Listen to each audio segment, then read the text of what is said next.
Good morning बच्चों। आज हम बीएससी प्रथम सेमेस्टर विषय रसायन शास्त्र यूनिट नंबर 1 परमाणु संरचना के अंतर्गत डी ब्रॉगली इक्वेशन के बारे में अध्ययन करेंगे। डी ब्रॉगली इक्वेशन को जानने से पहले हम विकिरण की द्वितीय प्रवृत्ति के बारे में जानेंगे। विकिरण की द्वितीय प्रवृत्ति क्या है? इसे हम डुअल नेचर ऑफ रेडिएशन भी कहते हैं। डुअल नेचर ऑफ रेडिएशन किस तरह से है? पहले इलेक्ट्रॉन को कण के रूप में निरूपित किया गया जो न्यूक्लियस के चारों ओर घूमता है और इसके परिचक्रण के पथ को कक्षा नाम बताया। आइंस्टीन ने प्रतिपादित किया कि प्रकाश द्वितीय प्रवृत्ति की होती है, एक कण के रूप में तथा दूसरा तरंग के रूप में। डी ब्रॉगली ने सन 1924 में परमाणु के प्रतिरूप के संदर्भ में एक क्रांतिकारी सुझाव दिया। डी ब्रॉगली ने 1924 में परमाणु के प्रतिरूप के संदर्भ में एक क्रांतिकारी सुझाव दिया कि जिस प्रकार प्रकाश की तरंग और कण प्राकृतिक होती है, उसी प्रकार इलेक्ट्रॉन की प्रकृति भी तरंग और कण दोनों प्रकार के होते हैं। डी ब्रॉगली ने आइंस्टीन समीकरण तथा प्लैंक समीकरण का संबंध स्थापित करके एक नए इक्वेशन या कहें समीकरण का प्रतिपादित किया था। हम देख रहे हैं आइंस्टीन समीकरण E = mc² तथा प्लैंक समीकरण E = hν के बराबर होते हैं। जहाँ पर हम h प्लैंक स्थिरांक को प्रदर्शित करता है, वहीं पर m इलेक्ट्रॉन के द्रव्यमान को प्रदर्शित करता है। साथ ही हम न्यू के बारे में जाने, न्यू आवृत्ति को प्रदर्शित करते हैं। चूँकि हमें पता है कि न्यू = c/λ, न्यू = c/λ प्राप्त होते हैं, जहाँ पर c इलेक्ट्रॉन के वेग को प्रदर्शित करता है। इस आधार पर हम समीकरण प्रथम को इस तरह से व्यक्त कर सकते हैं। mc² = hν, जो समीकरण प्रथम प्राप्त हुए हैं, उसे हम mc² = h × c/λ के रूप में प्रदर्शित कर सकते हैं। हम देख रहे हैं mc² = h × c/λ पे c की जो मान है या कहें c और स्क्वायर आपस में कैंसल होकर एक इक्वेशन के रूप में प्राप्त होते हैं, जिसे हम mc = h/λ के रूप में देखते हैं। इस mc = h/λ को हम जब सॉल्व करते हैं तो λ = h/c के रूप में हमें प्राप्त होते हैं। λ = hp जो एक समीकरण प्राप्त होता है सॉल्व करने के बाद, यह किस तरह से प्राप्त होता है? क्योंकि हमें पता है कि mc इलेक्ट्रॉन का संवेग को निर्धारित करता है। mc इलेक्ट्रॉन के संवेग को निर्धारित करता है, जिसे p से प्रदर्शित कर सकते हैं। अतः हम कह सकते हैं कि λ = h/p। यह समीकरण, इसे ही हम डी ब्रॉगली समीकरण के नाम से जानते हैं। इस समीकरण से यह स्पष्ट होता है कि किसी गतिमान इलेक्ट्रॉन का संवेग उसके तरंगदैर्घ्य के व्युत्क्रमानुपाती होती है। पुनः फिर से देखें, इस डी ब्रोगली समीकरण से पता चलता है कि किसी गतिमान इलेक्ट्रॉन का संवेग उसके तरंगदैर्घ्य के व्युत्क्रमानुपाती होती है। इस प्रकार से किसी गतिमान द्रव्य कण या द्रव्य तरंग के संलग्न तरंगों का तरंगदैर्घ्य को डी ब्रोगली का तरंगदैर्घ्य कहते हैं। इस प्रकार हम किसी गतिमान द्रव्य कण या द्रव्य तरंग से संलग्न तरंगों का तरंगदैर्घ्य डी ब्रोगली का तरंगदैर्घ्य कहलाता है। इस तरह से हम डी ब्रोगली तरंगदैर्घ्य के बारे में स्पष्ट रूप से ज्ञात कर सकते हैं, जानकारी प्राप्त कर सकते हैं। ये था आपका de Broglie equation. Next topic है आपका हाइजेनबर्ग का अनिश्चितता का सिद्धांत। हाइजेनबर्ग का अनिश्चितता का सिद्धांत क्या कहता है, इसके बारे में थोड़ा सा देखें कि इलेक्ट्रॉन की द्वितीय प्रवृत्ति के कारण हाइजेनबर्ग ने सन 1927 में सुझाव दिया कि इलेक्ट्रॉन की स्थिति और उसका संवेग दोनों का एक साथ एक ही समय में यथार्थ से निर्धारित नहीं किया जा सकता। पुनः फिर से देखें, इलेक्ट्रॉन की द्वितीय प्रवृत्ति के कारण हाइजेनबर्ग ने सन 1927 में सुझाव दिया कि इलेक्ट्रॉन की स्थिति और उसका संवेग दोनों का एक साथ एक ही समय में यथार्थ से निर्धारण नहीं किया जा सकता, जिससे हाइजेनबर्ग ने एक समीकरण दिए। वह समीकरण है del P into del X less than H upon 2 pi के बराबर। यहाँ पर डेल पी यह प्रदर्शित करता है कि इलेक्ट्रॉन का संवेग में अनिश्चितता। डेल पी इलेक्ट्रॉन का संवेग में अनिश्चितता को प्रदर्शित करता है, वहीं पर डेल एक्स इलेक्ट्रॉन के स्थान में अनिश्चितता को प्रदर्शित करता है तथा एच हमारा प्लांक स्थिरांक को प्रदर्शित करते हैं। पुनः फिर से देखिए, जहाँ पर डेल पी इलेक्ट्रॉन का संवेग में अनिश्चितता को प्रदर्शित करता है, वहीं पर डेल एक्स इलेक्ट्रॉन के स्थान में अनिश्चितता को प्रदर्शित करते हैं तथा एच हमारे प्लांक स्थिरांक को प्रदर्शित करते हैं। जब हम अनिश्चितता का सिद्धांत देखते हैं, हाइजेनबर्ग का अनिश्चितता का सिद्धांत देखते हैं, तो अनिश्चितता नियम की भौतिक संकल्पना को देखना जरूरी हो जाता है। इस भौतिक संकल्पना में जब हम देखते हैं कि इलेक्ट्रॉन की स्थिति व संवेग को साथ साथ ज्ञात करने का प्रयास किया गया या किया जाए, तो अनिश्चितता नियम की भौतिक संकल्पना स्पष्ट हो जाती है।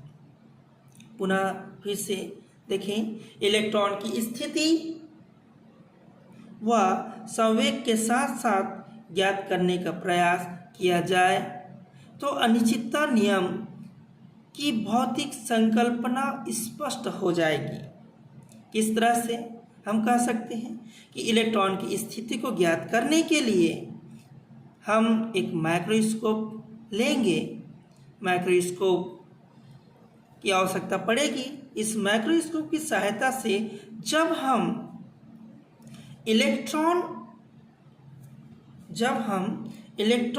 की स्थिति ज्ञात करने के लिए या ज्ञात करने की कोशिश करते हैं, तब इसके ऊपर उच्च ऊर्जा के फोटॉन को टकराते हैं, उच्च ऊर्जा के फोटॉन को टकराते हैं, जिससे उसके संवेग में परिवर्तन हो जाते हैं, उसके संवेग में परिवर्तन हो जाते हैं। अतः स्थिति ज्ञात करने पर संवेग बदल जाएगी और इसमें अनिश्चितता आ जाएगी। इस प्रकार निश्चित वेग से चलने वाले इलेक्ट्रॉन की सही स्थिति का पता लगाना असंभव हो जाएगा। इस तरह से इलेक्ट्रॉन की सही स्थिति का पता लगाना असंभव हो जाता है। पुनः फिर से देखें, सरलता से हम जब देखें कि जब किसी इलेक्ट्रॉन पे फोटोन आपतित करते हैं तो इलेक्ट्रॉन उच्च ऊर्जा प्राप्त होने के कारण इसके जो संवेग है क्या हो जाएंगे, बदल जाएंगे। इसे हम किस में देख रहे हैं, एक माइक्रोस्कोपी पे देख रहे हैं। इलेक्ट्रॉन माइक्रोस्कोपी नाम से आता है, एक इंस्ट्रूमेंट होते हैं जिसे हम इलेक्ट्रॉन के स्थिति और संवेग को देख रहे हैं। जब हम इलेक्ट्रॉन को उच्च ऊर्जा देते हैं, फोटोन आपतित करते हैं, फोटोन ऊर्जा को ग्रहण करके इलेक्ट्रॉन की संवेग बदल जाती है और संवेग बदलने के बाद इसमें एक अनिश्चितता प्राप्त हो जाती है। इस प्रकार से निश्चित वेग से चलने वाले इलेक्ट्रॉन की सही स्थिति का पता लगा पाना असंभव हो जाता है। ये तो था हाइजेनबर्ग के अनिश्चितता के सिद्धांत के बारे में। नेक्स्ट टॉपिक के रूप में हम देख रहे हैं क्वांटम संख्या। परमाणु में एक इलेक्ट्रॉन का नाभिक के सापेक्ष कुछ स्थिति होती है, एक निश्चित ऊर्जा से युक्त होती है। ये दोनों गुण एक साथ इलेक्ट्रॉन की अवस्था को बताता है। इलेक्ट्रॉन को उपलब्ध विभिन्न अवस्था क्वांटम यांत्रिकी के नियम द्वारा निर्धारित होता है। इलेक्ट्रॉन के इन अवस्थाओं को दर्शाने के लिए कुछ संख्याओं की जरूरत पड़ती है जिसे हम क्वांटम संख्या कहते हैं। पुनः फिर से देखें, क्वांटम संख्या क्या है। परमाणु में एक इलेक्ट्रॉन का नाभिक के सापेक्ष कुछ स्थिति होती है एवं एक निश्चित ऊर्जा से युक्त होती है। ये दोनों गुण एक साथ इलेक्ट्रॉन की अवस्था को बताता है। इलेक्ट्रॉन को उपलब्ध विभिन्न अवस्थाएं क्वांटम यांत्रिकी के नियम द्वारा निर्धारित होती हैं। इलेक्ट्रॉन के इन अवस्थाओं को दर्शाने के लिए कुछ संख्याओं की जरूरत पड़ती है जिन्हें हम क्वांटम संख्या कहते हैं। ये क्वांटम संख्या परमाणु में उपस्थित इलेक्ट्रॉन की स्थिति एवं ऊर्जा को बताती है। पुनः इससे सुने, यह क्वांटम संख्या परमाणु में उपस्थित इलेक्ट्रॉन की स्थिति एवं ऊर्जा को बताती है। एक परमाणु में प्रत्येक इलेक्ट्रॉन की स्थिति को 4 क्वांटम संख्या द्वारा प्रदर्शित कर सकते हैं।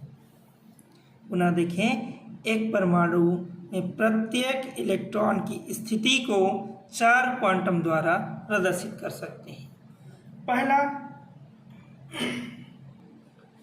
पहला मुख्य क्वांटम संख्या, जिसे हम प्रिंसिपल क्वांटम नंबर के नाम से जानते हैं।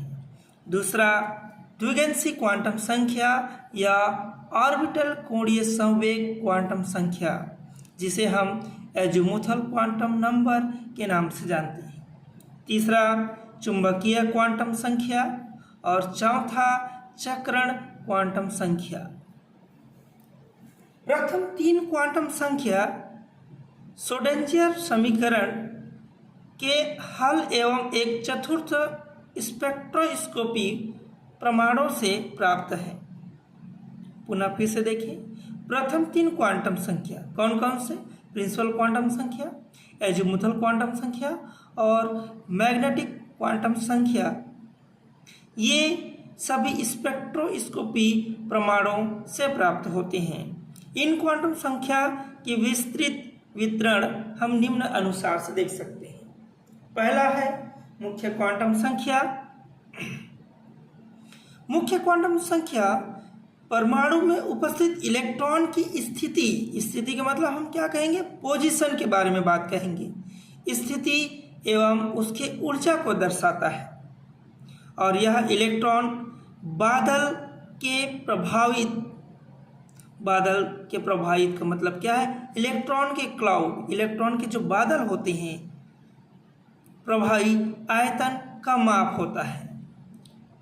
नाभिक के चारों ओर जितने भी इलेक्ट्रॉन पाए जाएंगे वह उसके क्लाउड को शो करते हैं।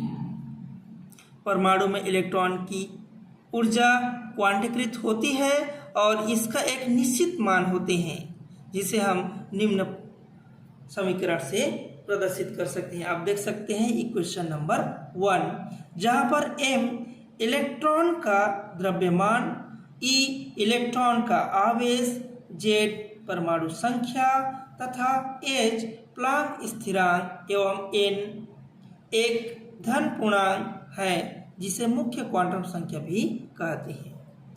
और इसका मान n = 1, 2, 3 इत्यादि होते हैं, परंतु यह कभी भी शून्य नहीं हो सकता।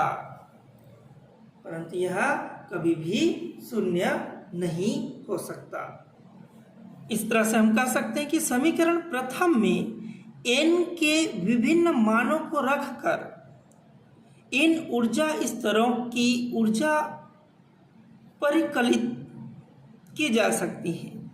सेकंड नंबर हम देखते हैं ड्यूगेंसी क्वांटम संख्या, जिसे हम एजीमुथल क्वांटम नंबर के नाम से जानते हैं। इसे हम L से प्रदर्शित करते हैं। ड्यूगेंसी क्वांटम संख्या का जो सांकेतिक चिन्ह है, सिंबल है L, स्मॉल l है। इसे ड्यूगेंसी क्वांटम संख्या को ऑर्बिटल कोणीय संवेग क्वांटम संख्या या सहायक क्वांटम संख्या भी कहते हैं।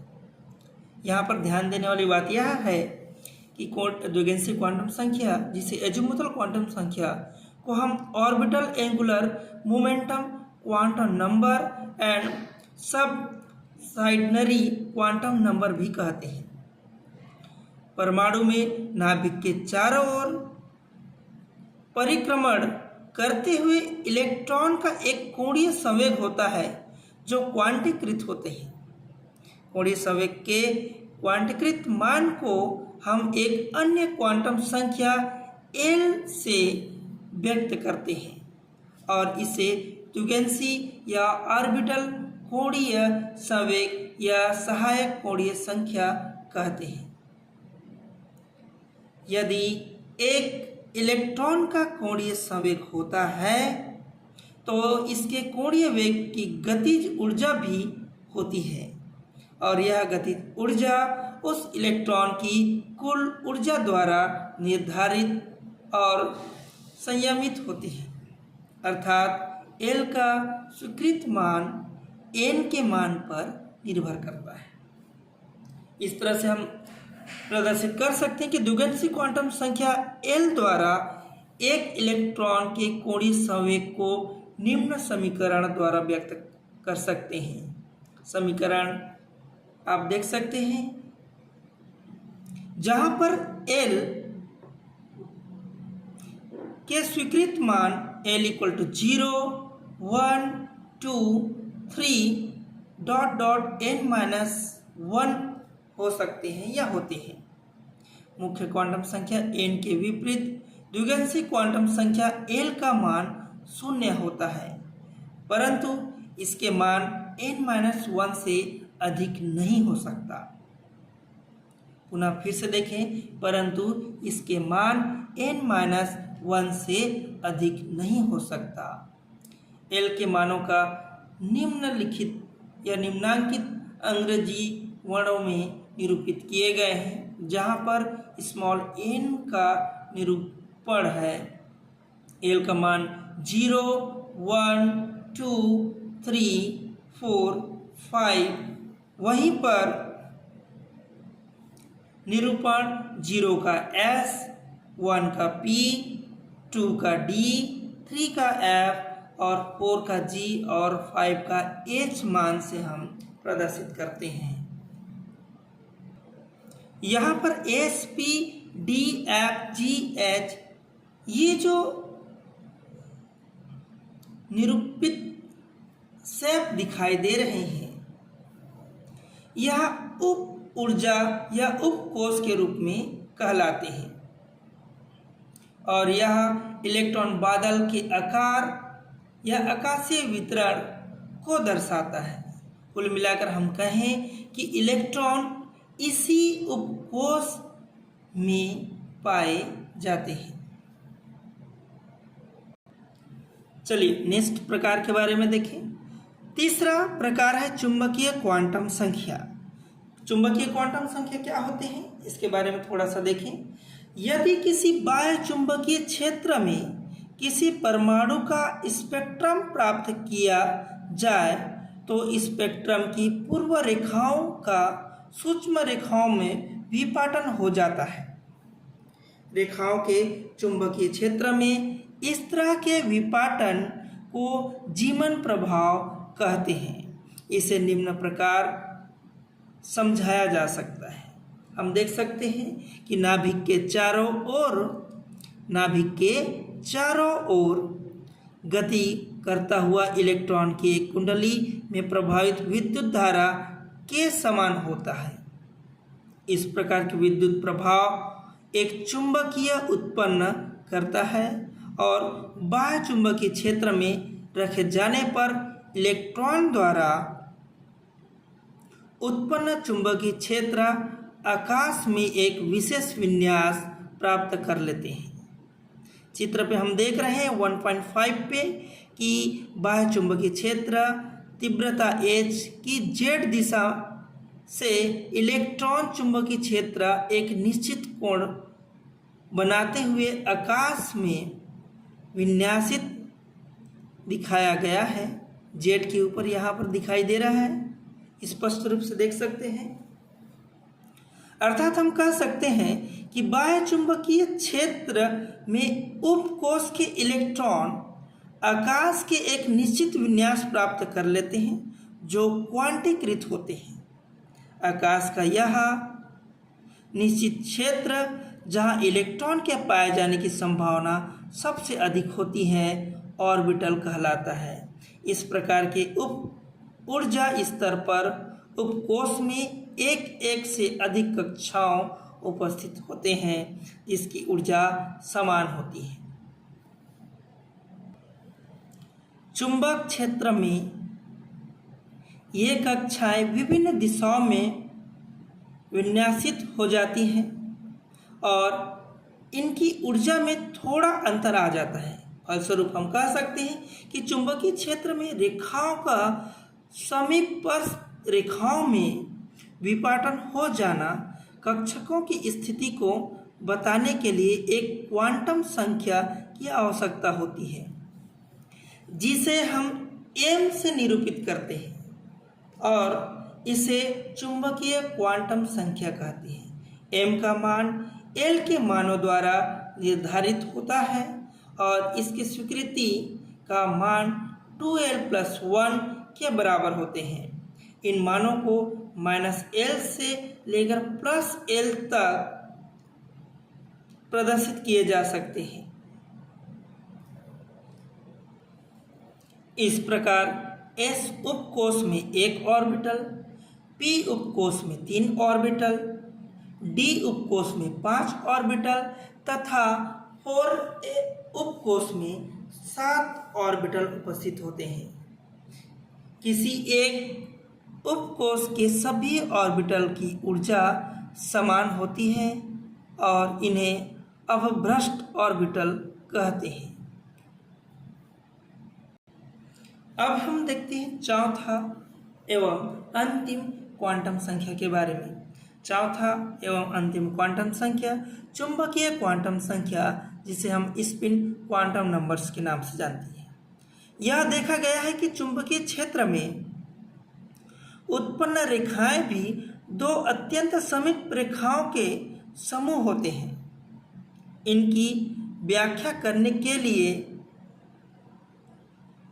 इनकी व्याख्या करने के लिए उहलेनबेक एवं गॉड स्मिथ ने सुझाव दिया कि इलेक्ट्रॉन अपना कक्षक में गति के साथ साथ अपने अक्ष में भी लट्टू के समान चक्रण करता है। इसके कारण इलेक्ट्रॉन के चक्रण कोणीय संवेग s पाया जाता है जो क्वांटीकृत होते हैं। चक्रण कोणीय संवेग इक्वल टू एक इक्वेशन प्राप्त होते हैं या मान प्राप्त होते हैं, कुछ इस तरह से प्रदर्शित है, देख सकते हैं, जहां पर s को चक्रण क्वांटम संख्या, स्मॉल s को चक्रण क्वांटम संख्या कहते हैं, जो इलेक्ट्रॉन के अपने अक्ष पर चक्रण को प्रदर्शित करते हैं। यह दो प्रकार के होते हैं। पहला, इलेक्ट्रॉन घड़ी की सुई की दिशा दक्षिणावर्त जिसे हम क्लॉकवाइज, या विपरीत दिशा वामावर्त जिसे एंटी क्लॉकवाइज चक्रण कहते हैं। दक्षिणावर्त दिशा जिसे हम क्लॉकवाइज कहते हैं s equal to plus half के रूप में प्रदर्शित होते हैं, तथा anticlockwise s equal to minus half के रूप में प्रदर्शित होते हैं। इस तरह से हम चुंबकीय क्वांटम संख्या के दो मान प्राप्त होते हैं, s equal to plus half और s equal to minus half के रूप में। जैसे कि आप देख सकते हैं, दक्षिणावर्त क्लॉकवाइज के रूप में दिखाई दे रहा है, वहीं पर वामावर्त एंटी क्लॉकवाइज के रूप में दिखाई दे रहा है। इस प्रकार हम देखते हैं कि उपरोक्त चारों क्वांटम संख्याएं किसी भी इलेक्ट्रॉन के मुख्य ऊर्जा स्तर, उप ऊर्जा स्तर या उपकोष ऑर्बिटल एवं चक्रण की जानकारी देते हैं, अर्थात उसकी स्थिति को परिभाषित करते हैं। ये तो था क्वांटम नंबर के बारे में। आज हमने 3 टॉपिक के बारे में देखा। हमने डी ब्रॉगली इक्वेशन के बारे में पढ़े, दूसरा हाइजेनबर्ग का अनिश्चितता के सिद्धांत के बारे में जाने, और तीसरा क्वांटम संख्या क्या है और कितने प्रकार हैं, इसके बारे में हम जानकारी प्राप्त किए हैं। नेक्स्ट टॉपिक हम एक नए टॉपिक के रूप में देखेंगे नेक्स्ट टाइम।